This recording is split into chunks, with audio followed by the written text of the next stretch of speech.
4. Sunan Derajat. Sunan Derajat adalah salah satu putra dari Sunan Ampel, dan merupakan saudara dari Sunan Bonang.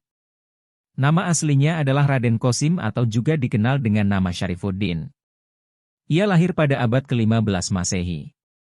Sekitar tahun 1470 Masehi. Dan wafat pada tahun 1522 Masehi. Dan dimakamkan di Desa Derajat, wilayah Lamongan, Jawa Timur. Sunan Derajat menghabiskan masa mudanya untuk belajar agama Islam kepada ayahnya Sunan Ampel, di Ampel Denta, Surabaya. Seperti halnya kakaknya, Sunan Bonang yang belajar Islam tidak hanya dari pesantren ayahandanya, Sunan Derajat pun memperdalam agama Islam dari para ulama yang datang bersama kapal-kapal dagang Arab.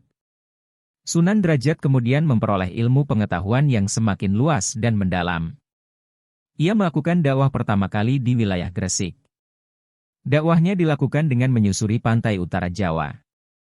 Sepanjang perjalanan dakwahnya Sunan Derajat bertemu dengan masyarakat penganut Hindu-Buddha dan berdakwah secara langsung.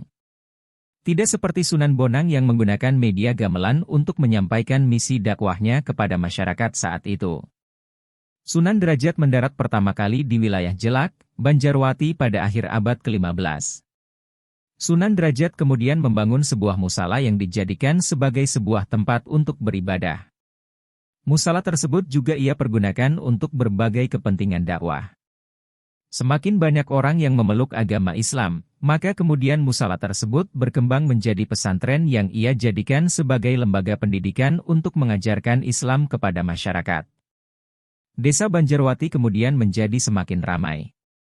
Bahkan banyak orang yang datang dari luar daerah karena mendengar kabar bahwa Sunan Derajat adalah adik dari Sunan Bonang yang terkenal piawai dalam melantunkan syair-syair dan memainkan gamelan.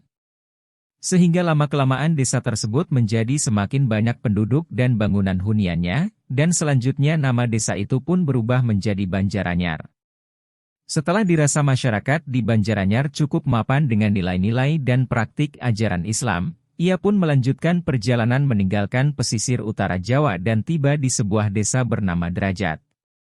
Di desa tersebut, ia melanjutkan misi dakwah mengajak masyarakat Jawa yang saat itu masih memeluk keyakinan Hindu-Buddha untuk memeluk agama Islam. Berikutnya Sunan Derajat melanjutkan perjalanan dakwahnya menuju ke Lamongan yang saat itu masih diperintah oleh Sultan Demak.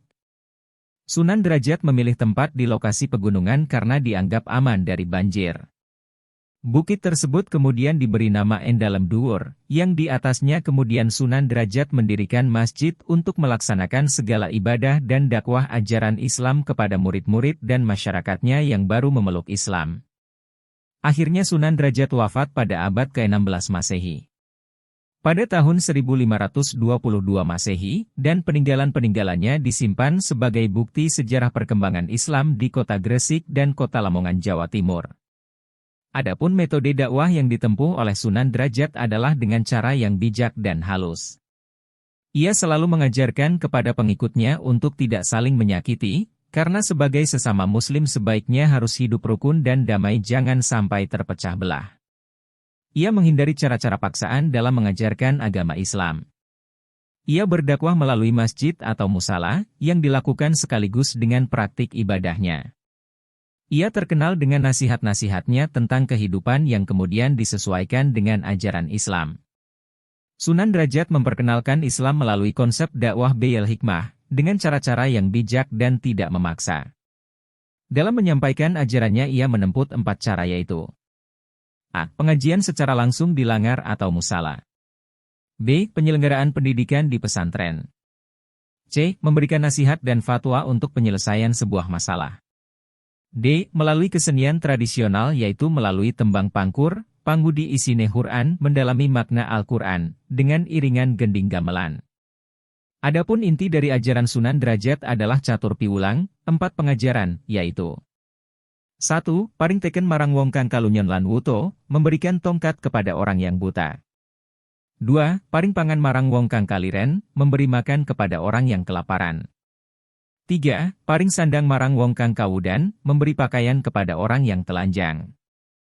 4. Paring payung marang wong kang kodanan, memberikan payung kepada orang yang kehujanan. Pesan welas asih dari Catur Piwulang tersebut kepada umat Islam untuk selalu memberikan pertolongan kepada orang yang mengalami kesulitan, tanpa melihat suku, agama, ras atau golongannya. Kapan saja kita melihat orang yang sedang dalam kesulitan baik fisik, sandang, pangan, papan dan kondisi apapun, maka ringankanlah untuk memberikan pertolongan. Pada saat melakukan penyebaran Islam di Tanah Jawa pun, Sunan Derajat selalu beradaptasi dan menyesuaikan ajarannya dengan kondisi masyarakat setempat. Ia tidak serta-merta memerintahkan dan memaksa orang-orang yang menganut ajaran Hindu-Buddha untuk segera memeluk agama Islam.